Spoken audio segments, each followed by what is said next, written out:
I see that Tom Green has joined the session. He's not yet visible or audible. Yep, there we go. Hi, Tom. Hey, guys. So this is the antitrust study.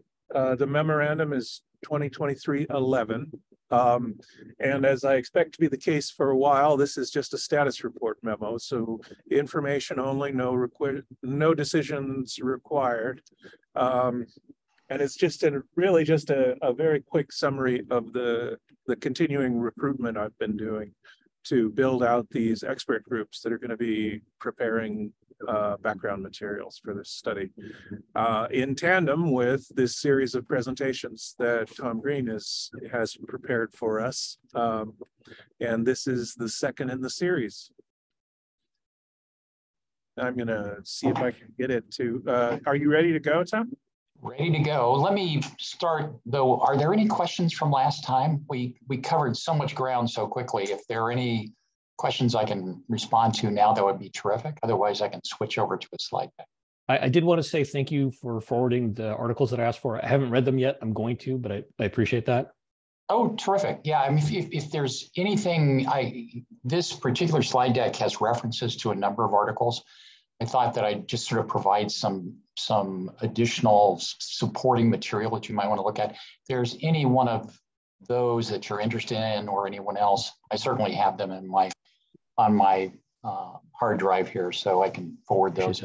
I was happy to see the reference to the Institutes of Justinian. You don't need to send me that. I have a copy. You do? Really? I do. That's very impressive, I must say. Commissioner Simpson. Yeah, I had a question, Professor. Sure.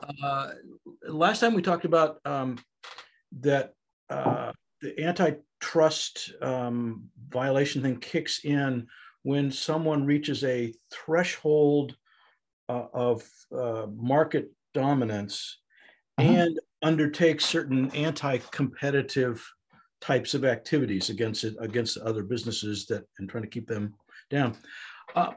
Are those types of anti-competitive activities that these businesses undertake illegal if you don't reach that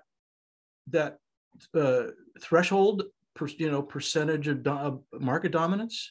The precise answer is yes, but there's a way around that. So very briefly, what I think you're referring to is monopolization, which is something that is a potential violation under Section 2 of the Sherman Act. Okay. And that has basically two major elements. One is market power, monopoly power. If you go off and do a market share sort of analysis, the typical US standard is order of magnitude 60 to 65% of a relevant market. So it's a really big deal. Yeah. And then in addition, the second element, which you also have to prove, is that dominance, that share, has either been obtained or maintained, that is protected by inappropriate, unfair activities. And there's a whole case law around that. That said, under another part of the Sherman Act, Section 1 of the Sherman Act, which deals with agreements and restraint of trade, so there has to be an agreement, anti-competitive conduct can be attacked even under the rule of reason with a market share of around 15 to 25%. Okay. If it is, however, one of the classic hardcore things like bid rigging or market division or price fixing, market share is irrelevant. The agreement is the violation. I'm sorry to give you such a long answer. Yeah, no, thank you. Chris' question, but context. Yeah, thank you. Great. All right, why don't we go ahead and do slide deck? All right. Oh, I got to share. Hold on a second. Yeah. All right.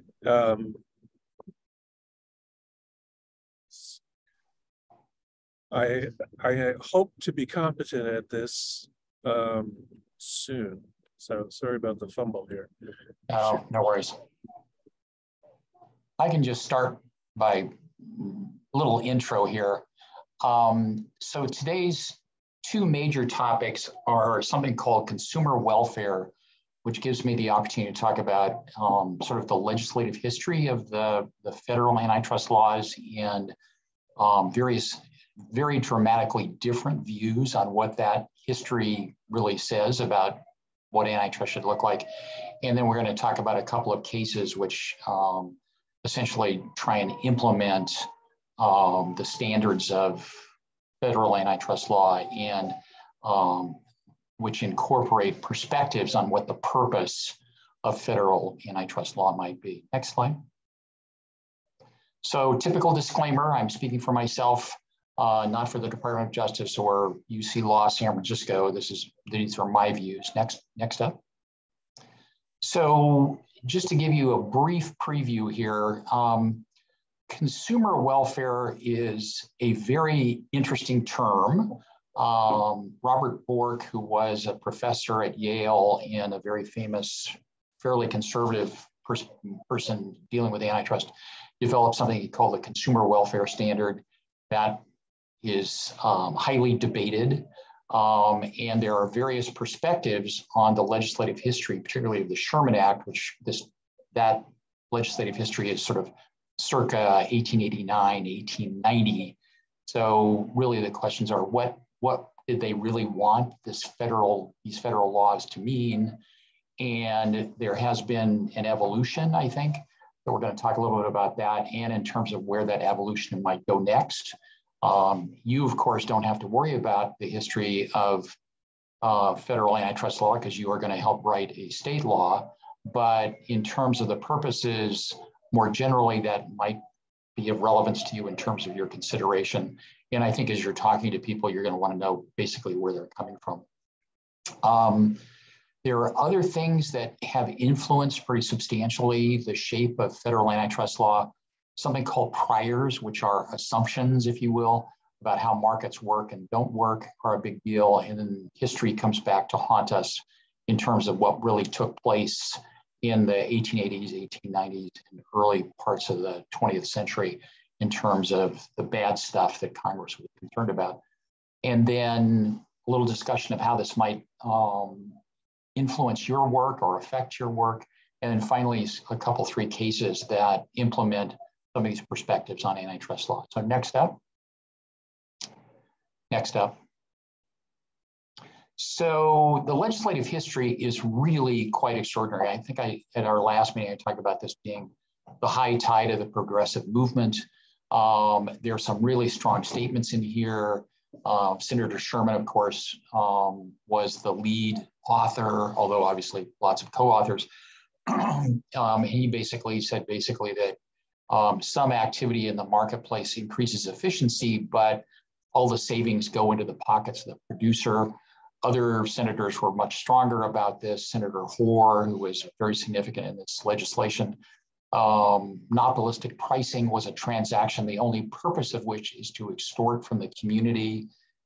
Senator George, another big player in this conversation, trusts aggregate to themselves great enormous wealth by extortion. So there is a lot in this history. No surprise that people have very significant differences of perspective in terms of what's going on here. Next slide. The one that's perhaps most controversial and that you will hear most about is the Consumer Welfare Standard. In this slide, I've put the word consumer in quotes because there's a little bit of legerdemain going on here. So then Professor Bork, subsequently Circuit Judge Bork, basically went through the legislative history, extortion, price effects, et cetera, and discovered, the word he used, that the clear and exclusive policy of the Sherman Act was to promote consumer welfare, which he in turn, this is the part where it gets interesting, was the effect that the law should not interfere with business efficiency. Hard to argue with efficiency, but he said that is the predominant thing that needed to be, that was concerning to Senator Sherman, Senator Hoare, Senator George et al. Next slide. So the thing that's a little tricky here is that when Professor Bork wrote this, it wasn't strictly prices as they may affect consumers. What he was really describing was what we would call aggregate economic welfare standard. So it's sort of a total effect sort of idea. And consumers can be part of that effect, but if there are benefits that are associated with the people who are the subject of a lawsuit or being challenged, those benefits to them count. So the consumer welfare standard, this is from Steve Salop, who's a fairly famous economist. So his standard would condemn conduct only if it decreases the sum of the welfare of consumers, buyers, you and I, plus producers. So benefits to the producer get incorporated into this standard. So let me give you an example. Next one. So this is from one of the kind of classic horn books for antitrust lawyers is Hovenkamp and Arita on antitrust law. So this is an example I drew from them. So assume that a merger, or in this case, they're talking about a joint venture, reduces production costs by $100. Okay, so there's an efficiency effect here. Assume further that the two companies that are now joined together there's a sort of a market power effect. They can now increase their price by $80 to consumers, you and I. But under Professor Bork's consumer welfare standard, consumer in quotes, the fact that overall there is still benefit, although most of that benefit goes to the producers, that passes muster under Professor Bork's consumer in quotes welfare standard. It would not, however, pass muster on a more ordinary view of what consumer welfare might be, which would be what are the effects on consumers. So this has proved to be a lightning rod, frankly, for lots of folks who are very concerned about where antitrust is going, where it's been, because they focus on this, which is this sort of odd, from my perspective anyway, odd kind of idea of consumer welfare. Next slide. So this has been incorporated or referenced. It's probably more fair to say that Professor Bork's work was referenced in a 1979 US Supreme Court decision. The court wrote that antitrust is a consumer welfare prescription, cites his book, The Antitrust Paradox. And then this is another statement of what that meant in terms of what Bork was talking about. As long as a business arrangement does not shrink the size of the consumer share more than it increased total wealth, consumers as a whole are better off. So this includes what the producers get, as well as what flows down into what consumers get. Judge Vaughn Walker, who was appointed initially by Ronald Reagan, as a matter of fact, to the bench here in the Northern District of California, no great particular liberal in terms of antitrust. His response to this Borkian sort of perspective was that it really is, quote, a Trojan horse for the policy preferences of its advocate. So this is a big deal. The fact that consumer is used in this formulation is really a misnomer from my perspective. So be careful with this. Next slide. So there are several policy critiques here, or actually technical critiques. I've mentioned a couple of them. One is that Professor Bork did not really understand consumer welfare economics, so that there's some discussion of this in the economic literature. And then from a practical perspective, going back to Hovenkamp and Arita, this is really hard to calculate. So this actually has not been significantly relied upon in the subsequent case law, but at least from Arita and Hovenkamp's perspective, it's also pretty much impossible to administer because you're trying to calculate changes in efficiency, but for worlds of various kinds. So it has its own set of issues. Next slide. So other interpretations, let's go to the next slide. So not a huge surprise that Professor Bork's perspective, highly controversial, was regarded as quite a spin on the actual legislative history of the Sherman Act. Again, Senators Hoare and Sherman et al. And so this is one of the leading perspectives from that history. Bob Landy wrote a very long article and has written several articles on the same topic, that the primary purpose of the antitrust laws was to prevent higher prices and wealth transfers from consumers to firms with market power. So this is what you would think of ordinarily as a consumer welfare standard. What is this? The antitrust laws were designed to protect consumers from higher prices that might be imposed upon them by price fixing or monopolization, the kinds of things that were forbidden in the antitrust laws.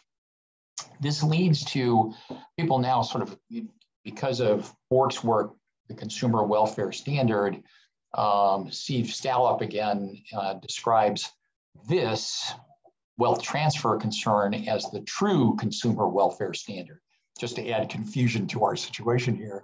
But this idea that the antitrust laws are about protecting consumers from being, injured by higher prices, whether it comes from collusionary activity or exclusionary activity, that's what he says here, and I think that's generally the case. Next slide.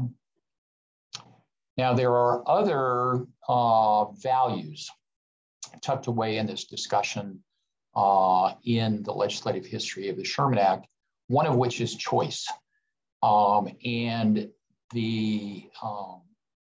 one of the things that you see in that history, and certainly Bob Landy talks about it extensively, is in the restraint of trade, there is a concern about distorting the competitive array of offerings in the market. So that's an important thing, consumer choice. So for example, if you were looking at a potential merger between the largest newspaper, the largest television station, and the largest radio station in a particular market, that might result in more efficiencies in terms of having a smaller news staff, for example. There would be some efficiencies, the cost would diminish, but there would be a huge loss of voices in that marketplace. So the idea of choice is something we also see in the legislative history of the antitrust laws. Next up, Brian. So the modern perspectives on what consumer welfare, we should probably say the true consumer welfare, but in any case, things have evolved. Carl Shapiro, former Deputy Assistant Attorney General for Economics in the Antitrust Division, teaches at Haas across the bay from me at the Berkeley School of Business. His basic perspective is antitrust is about protecting the competitive process so consumers receive the full benefits of vigorous competition. So that covers a huge space. And we do see that in the cases. The easiest way to access that, though, is the 2010 merger guidelines talk about all of the various things that antitrust, particularly the merger laws, but more generally antitrust laws are concerned about.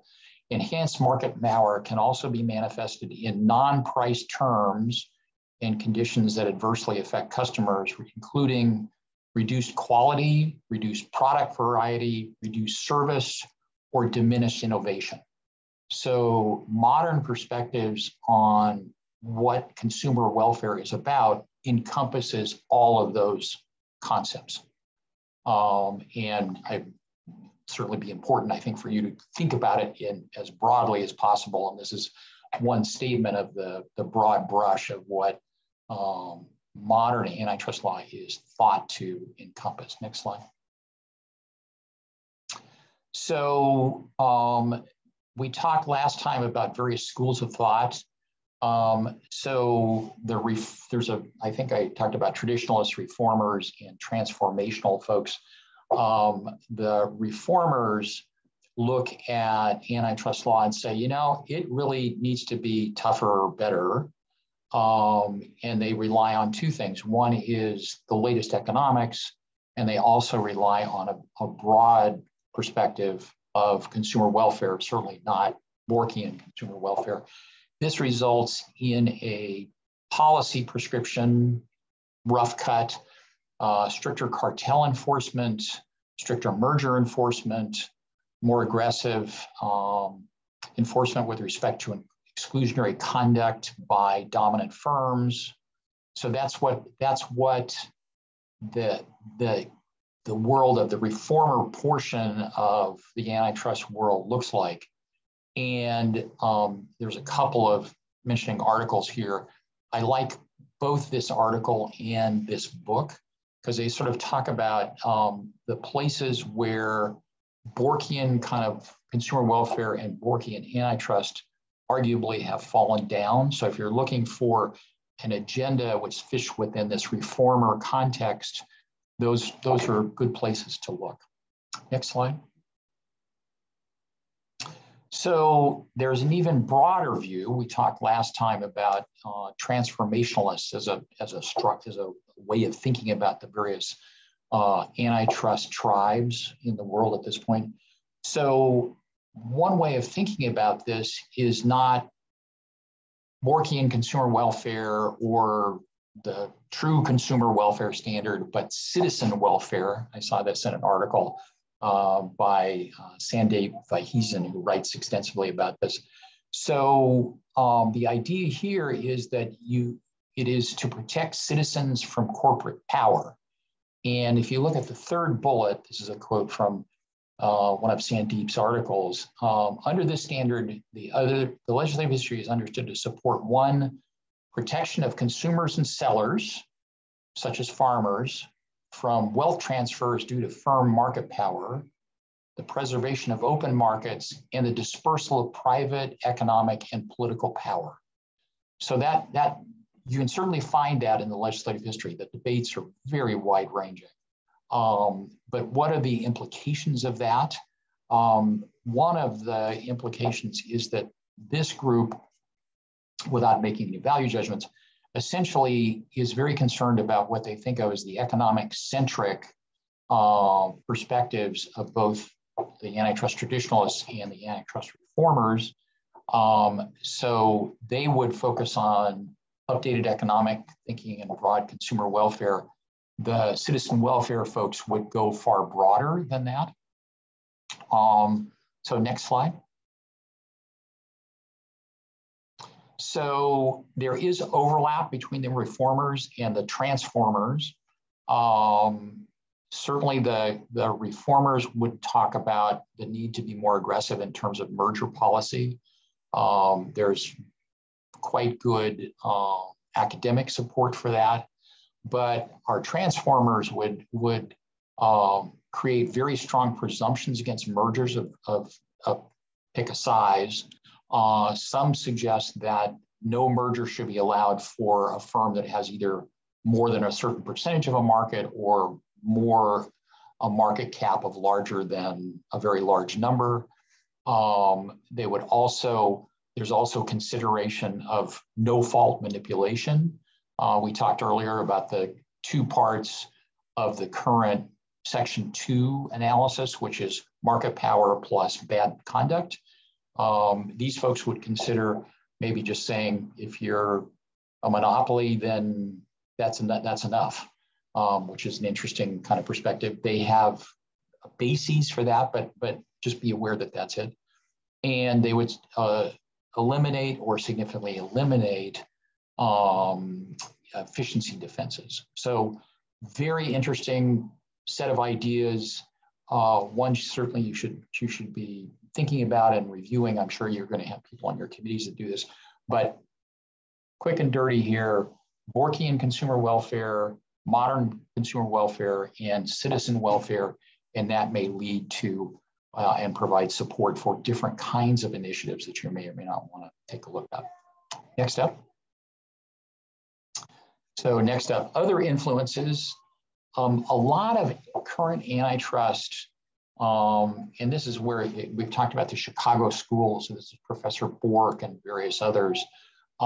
They really worked with and brought to the antitrust table economic theories and perspectives that were circa 1960s, 1970s. The world has moved on from that, but these are the kinds of perspectives that they were working with and they thought should be incorporated fully or as fully as possible into antitrust law.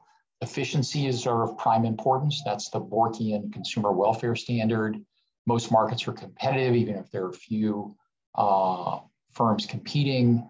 Monopoly power is not durable. That's a big deal for this group. So if you've got a monopoly, it will not last given its natural course, because people will come, other companies will come in and compete away their profits and eliminate the monopoly. There are also things like vertical restraints of trade are not sensible strategies because of the single monopoly rent theory that we talked about briefly last time. And then they also said antitrust enforcement should be only used when it's very clear that it will increase social welfare. So largely, this is also part of an idea that judges really have a hard time separating the anti-competitive goats from the pro-competitive sheep. So it should only be in the clearest cases when the government or judges or courts should get involved. Professor, before we move on, can I ask you a question? Yes, of course. Is there any empirical evidence to support the Chicago schools principle that monopoly power is not durable? That seems at best contrary to common sense and at worst counterfactual. Great question. I thought the whole point of business was to kill off all your competitors, so you're the last dog in the field. Yeah. Well, I mean, if you're the last dog in the field because you're a better dog, that is kind of okay. But it is, I don't think the current academic world supports the idea that it's not durable. Okay. I mean, we have, there have been longstanding monopolies.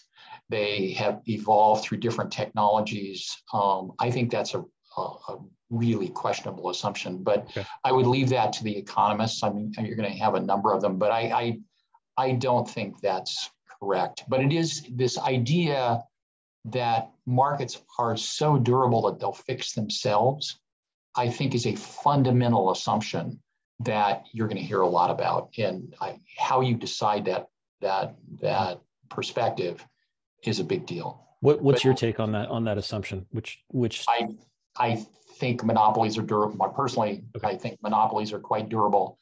I think there's a very important role for certainly government and private plaintiff actions to deal with monopolies. Thank you. Sorry for interrupting. Oh, no worries. So these 1960s, 70s economics. I've given you an article here from Professor Hovenkamp and Professor Scott Morton. She's an economist that teaches at Yale. And so they basically go through in this article, it's pretty compact as antitrust articles go, to basically say, look, all these assumptions we've been talking about here, not working, not accurate. So this becomes a battle of economists, and there are obviously many, many perspectives on this, but it's worth knowing that this set of assumptions, which are still largely controlling of federal antitrust jurisprudence, lots of questions about this. And some of the most current work being done is quite contrary to key assumptions here that are listed at the top of this particular slide. Next slide. So there can also be competing priors. So one of historical priors. What happened when John D. Rockefeller was in charge, and you know, we should learn from that. So this particular quote is from Professor McGee. So he looked at the history of the Standard Oil case. So Standard Oil was decided in 2012, and it involved Standard Oil, John D. Rockefeller. And he said, well, I looked at the history of that case, and there was no predatory pricing. Now, when you look at the muckrakers and other commentators from the period, predatory pricing, that is the idea that Rockefeller would cut his price dramatically to wipe out a competitor and then increase price after that was the competitor disappeared, was pretty standard practice. But this particular scholar said, no, wasn't used and never was very successful. So this got incorporated into two major cases, Matsushita, which was a case involving alleged predatory pricing by Japanese firms against American TV firms to drive them from the market. And then also cited with approval in a case called Brook Group, which deals with predatory pricing more generally, which actually led to a standard, which we can talk about at some point. But Brook Group basically essentially eliminated predatory pricing as something private plaintiffs could bring. No one has been successful bringing such a case since this was decided in 1993. I think that's a safe thing to say. So in any case, predatory pricing. So Professor Leslie, this is a prof that teaches down at the law school at UC Irvine, looked again at the history of the Standard Oil case and said, whoa, what? Stop. There was lots of predatory pricing that was very successful, and it was a standard business practice by John D. Rockefeller and others. So this is not something that was rare and, you know, should be ignored. And then I've given you a couple of additional articles which basically talk about predatory pricing actually being quite a rational business strategy from some of the more current folks in the field. Aaron Edlin, by the way, is a Yale Law Journal article. He teaches at Berkeley across the bay from me at the law school. So there's just these competing historic priors have had an impact on the law. And as people have re-examined some of these prefatory or foundational kind of statements that we see in the cases, they just are not correct. So next one. Okay, so what does this mean to you? So legislative intent, just a classic thing that's important when you're interpreting a statute. So one of the big issues that's been around for decades, truthfully, is whether or not the Federal Trade Commission Act in its unfair practices standard is broader than the federal Sherman Act.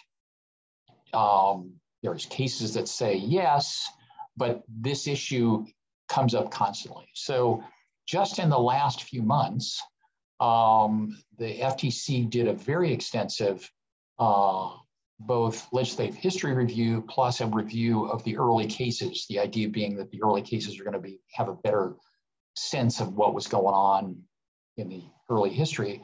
And the commission basically says, of course, we can go broader than the Sherman Act. That's exactly what we were designed to do. So it can be very important. But next up. And it's particularly important if you're dealing with laws like the federal antitrust laws. So this, I've just picked three. So the first one is Section 1 of the Sherman Act. This is the most important language in this most important antitrust statute. And the real language of interest here is that it's a restraint of trade or commerce amongst the several states. That's what is prohibited here. That's what is made the subject of treble damages action. That's what's made the subject of potential criminal prosecutions, but it's this restraint of trade or commerce. What the heck does that mean exactly? I mean, this is not the kind of statute which you may be used to, which has, definitions and, all sorts of structures and things like that. There is no definition of restraint of trade in this statute.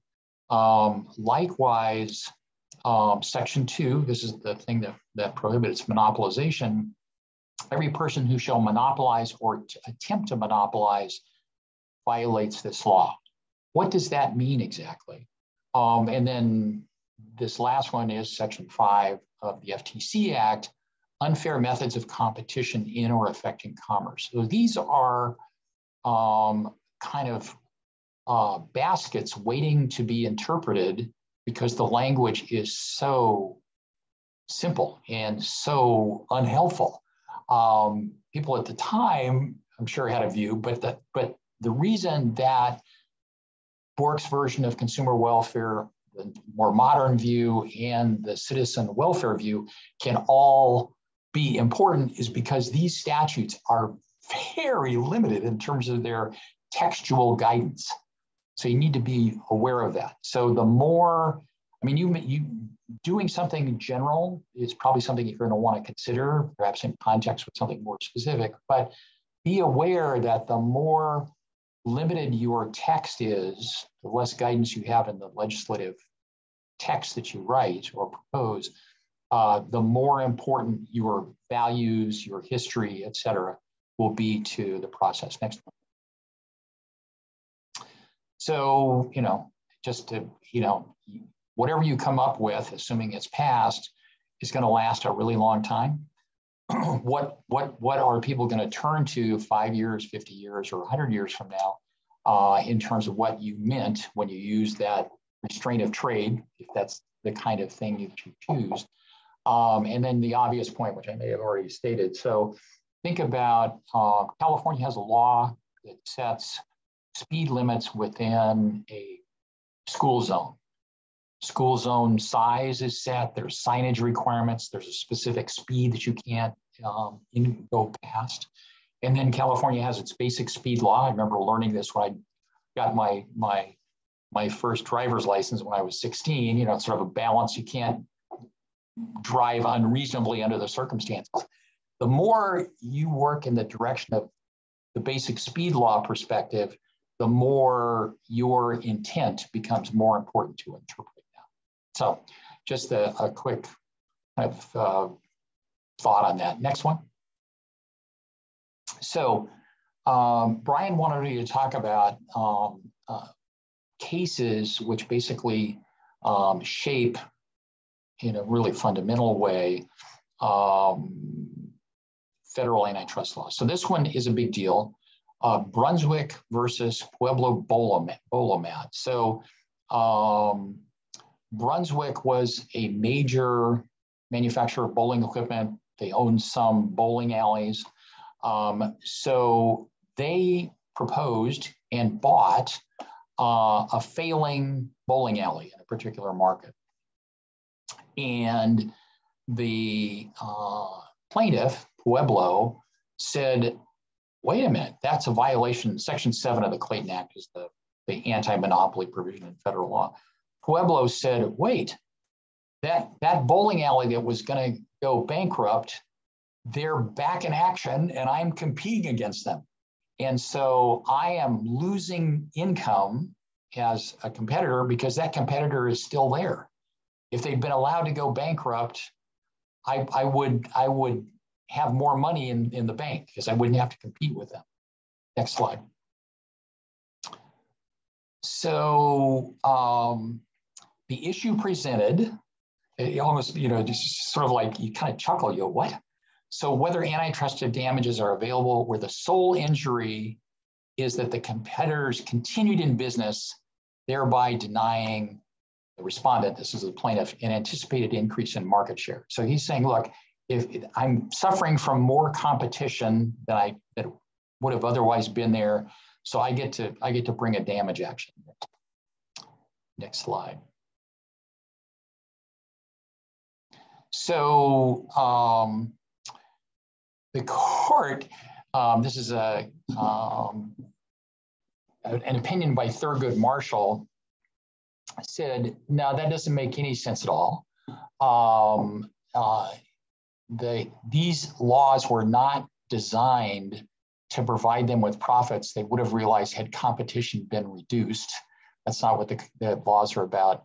And then there's a really famous quote here: the antitrust laws, however, were enacted for the protection of competition, not competitors. So this is, most of you don't do antitrust litigation. I see this quoted constantly to me in my litigation role. A couple of comments. This is taken specifically from a case called Brown Shoe, which was very protective of smaller competitors. So it's not quite clear that it's broader use as to the effect that you can run over competitors with a very large truck and not have to worry about it under the antitrust laws, which is oftentimes how this sentence is used. That is not correct. But the idea here, I think you need to, when you take a look at this and when you hear about this protection of competition, not competitors, you have to kind of take into account the facts of this particular case, because what Pueblo was suggesting was just nutty off the top. But in any case, this is an important limit in terms of when you can bring a federal antitrust damage case. So if you're complaining about an increase in competition, you don't get an antitrust remedy. Okay, next up, I'm going to just mention next one. Just very briefly, there are a couple of 3 other things briefly to be aware of. This may be a little geeky and a little too much under the hood, but there are also standing requirements. There has to be antitrust standing. So typically standing is extended. Standing is the idea of, can you bring a case? In tort law and various other kinds of laws, it's so unforeseeable and kind of off the chart weird, you can't bring a case. In this particular context, it has to be somebody who's directly injured. Typically, this is a competitor or a customer. In this particular case, the contractors, the union of carpenters said that they were injured because they lost potential members because of a particular anti-competitive set of activities. The court said, no, it's the people that bought buildings or competitors. That's too offbeat to really give you standing. So standing is something that's important and can limit the ability of people to bring antitrust lawsuits. Next one, Brian. Next one. I'm just going to go next. Next. You have an interest in this. This is important. So Illinois brick. So antitrust law has a treble damages remedy. It's designed to create an incentive for people to take on John D. Rockefeller and other large entities. But the allocation of that becomes an interesting policy issue, which the United States Supreme Court had to deal with. So under federal antitrust law, only direct purchasers, by and large, there are some exceptions, have a remedy. So what that means in this context, this is a case that arose from Illinois. So Illinois bought buildings and overpasses and things like that, and they built it out of brick. They bought the buildings and the overpasses through contractors, and contractors bought the price-fixed brick. Under this case, only the contractors have a cause of action. The state of Illinois did not. Okay, so this has a huge effect because in a lot of situations, overcharges are passed down the chain of commerce. So this significantly limits the ability of indirect purchasers, actually it precludes it by and large, from having a standing or the ability to get any kind of damages from a federal antitrust damages action. State of California, happily, I hope you're going to keep this. When you're reviewing this, let's go to ARC America, Brian, which is a couple down the way. Okay, next one. So the workaround, back one. So California reacted to this, and actually I used to work in the state attorney general's office.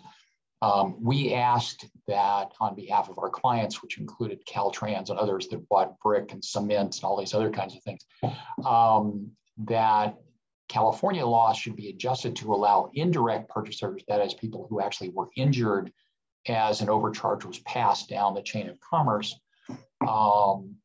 that they should have a remedy under California antitrust law. This was my one and only opportunity to argue a case in the United States Supreme Court.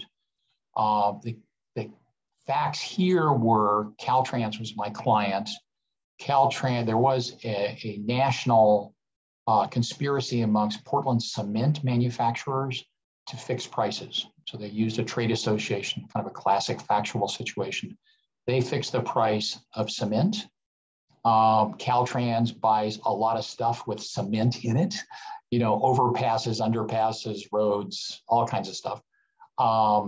And we in the Attorney General's office invoked this statute and said, we get a remedy because under state law, because these overcharges, Caltrans bought an overpass made out of concrete from a contractor who constructed it. Contractor bought the cement from the cement people, but the actual overcharge was passed on to Caltrans. United States Supreme Court said, yep, that you are not preempted. It was a preemption case. You're not preempted. California law provides this remedy that's appropriate for a state to do. Caltrans, you get your money. And that has now been exploited by any number of other people in private cases and public cases. So it's been a pretty important deal. But this is one of the major places where California law is different from federal law and very, very much more protective of consumers and state government and state taxpayers. Okay, next up. Next. So that's my spiel for the day. Covered a lot of ground here. Questions? Hi,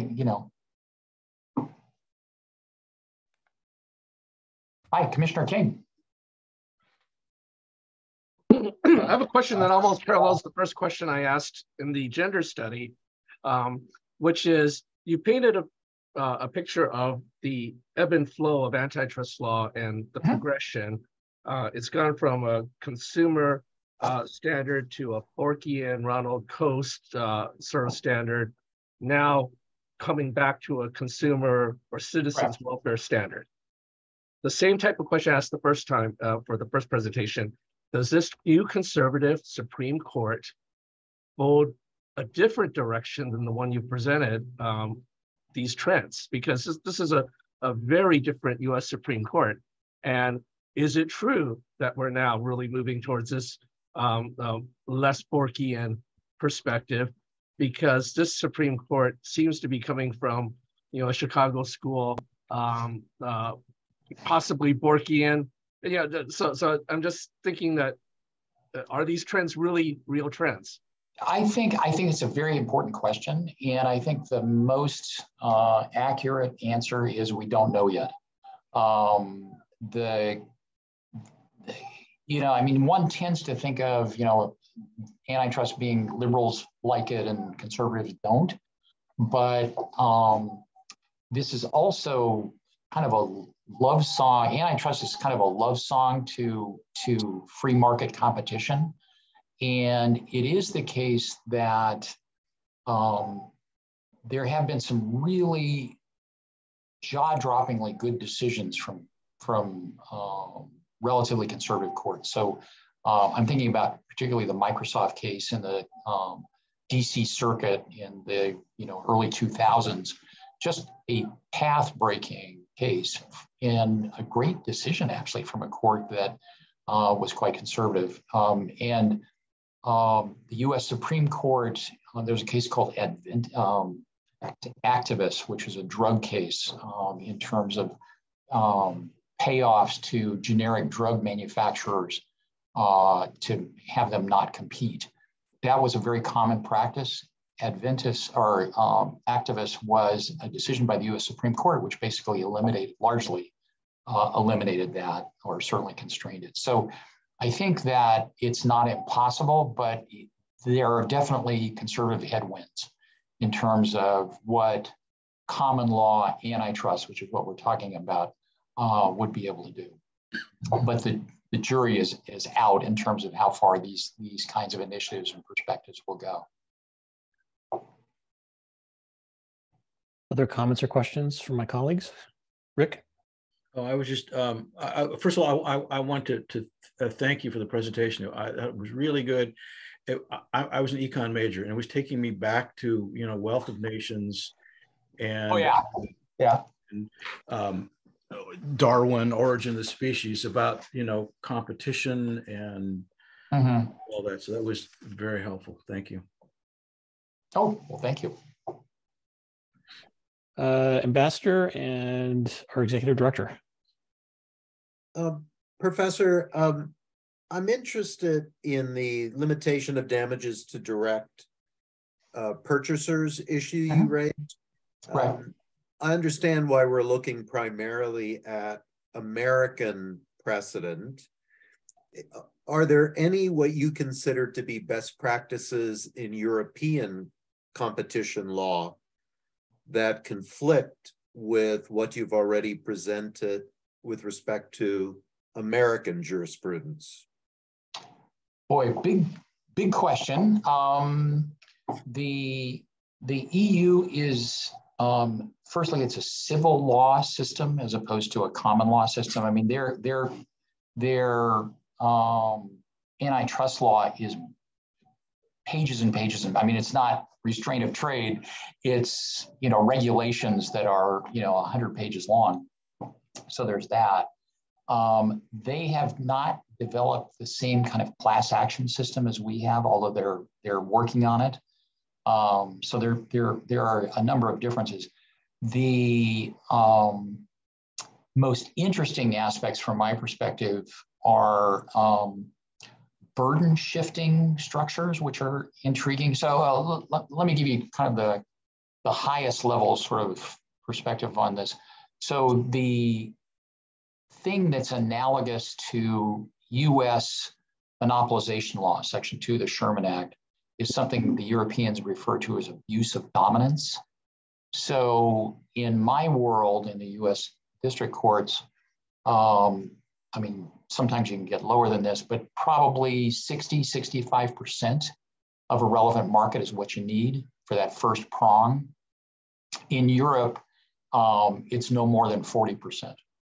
So that's a big deal.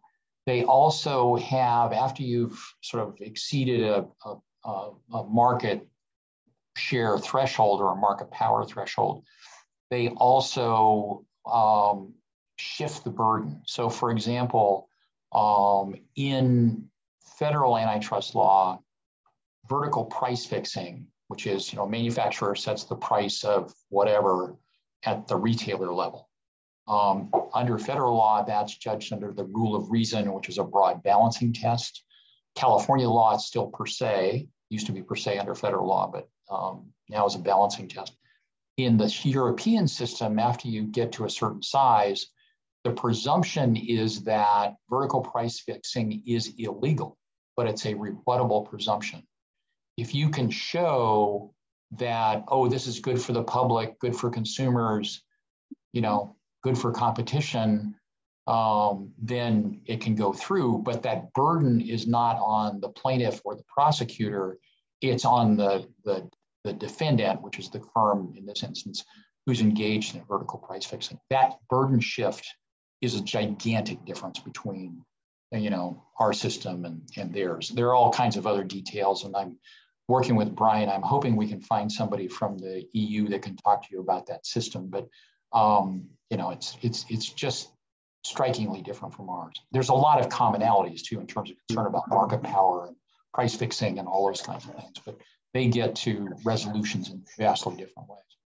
Thank you. I guess my fundamental question was whether it's your opinion that there might be specific aspects of European competition law that we should look at because they pose interesting or perhaps superior tools for affecting the policy beneath antitrust laws.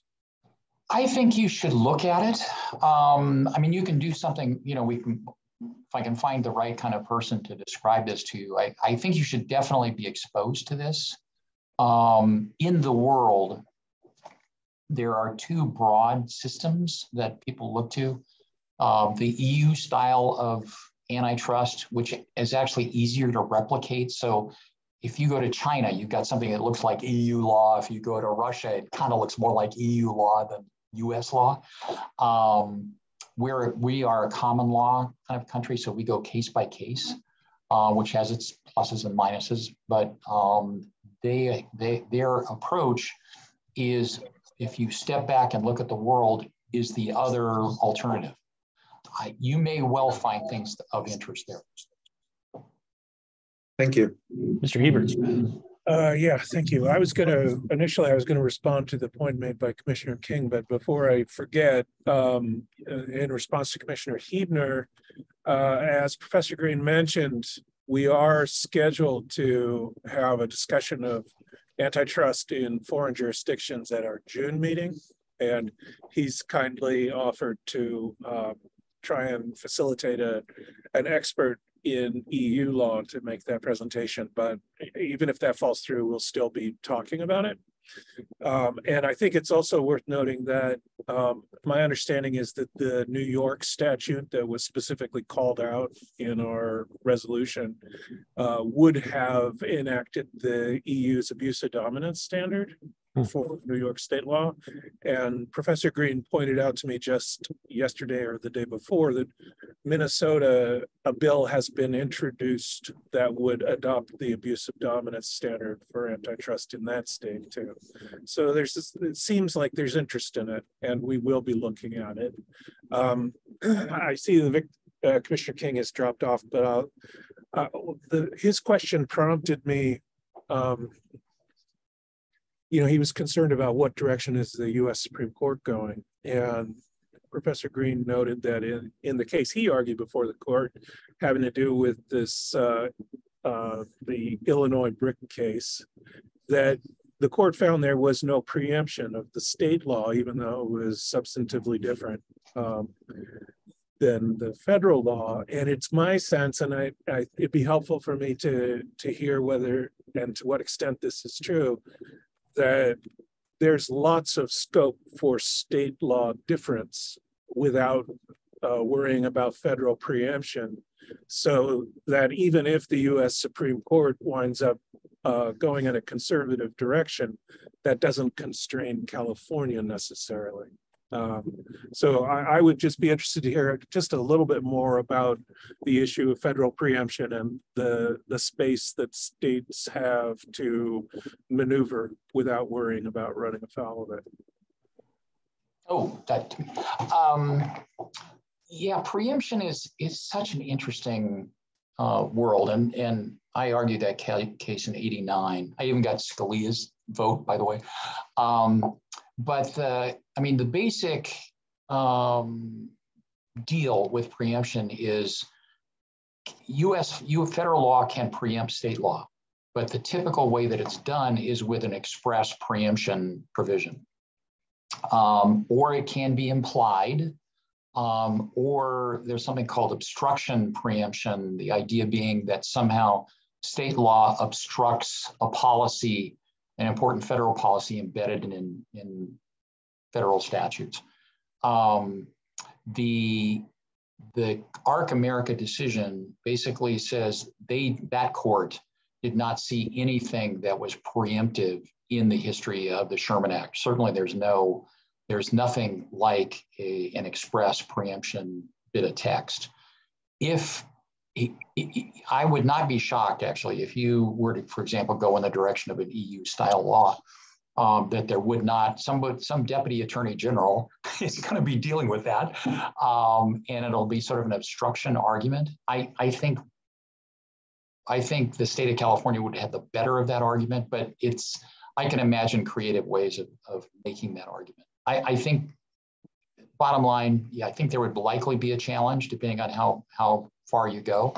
But I think that, at least based on the ARC America decision and various other decisions, I mean, when a state regulates in a way that's contrary to federal antitrust law, or agricultural regulation that guarantees a good price for farmers and orchard owners, absolutely contrary to federal antitrust law, but states get to do that because they're sovereigns. So I think that on balance, you'd probably win, but be prepared for a fight. Thank you. Commissioner King. I would clarify, because I raised the specter of a more conservative Supreme Court in both the sex and gender study and this study, I'm in no way saying we should pull back because there is this end stop of a more conservative Supreme Court. To make a statement for myself, and I'm not ascribing it to any others, we're kind of a unique law revision commission. I mean, the astonishing diversity in this commission and the astonishing, dynamicism of the state of California makes me very comfortable with pressing forward with suggested statutory changes that we know may not be acceptable to the ultimate end court, the U.S. Supreme Court. But I just want to make clear, because I keep raising that specter, that I'm not saying we should pull back. I'm saying we're Californians and we just make recommendations. The political process can deal with all that later. And again, we're kind of a unique commission. I'm very proud to be part of a commission that's this different, this diverse, this forward thinking, and let's move forward. Professor, it sounds like the short version is we shouldn't worry too much about supremacy clause preemption in this instance. I think that's right. I think looking at the case law, I think you're probably good, but this is a much more conservative court than when I argued before it, like 30 years ago. But it is also the case that the idea of states being separate sovereigns is a big deal. And it was actually just recently reaffirmed that states could have bigger penalties in the criminal justice arena than in the federal system, because they're separate sovereigns. So there's a thing called the separate sovereigns doctrine, which basically— I'm familiar. Okay. Yeah, it's a constitutional lawyer, of course. Yeah, but yeah. Thank you. Viceroy. I'm not a lawyer, so this may be a crazy question, but there are no crazy questions. Go ahead. Good. No, I just want to, if we were to have work on come up with a structure on that's maybe more consumer friendly on antitrust kinds of things, and it ended up having an impact on some large national corporation, Chevron Oil or something like that, or Ford Motor Company or something like that.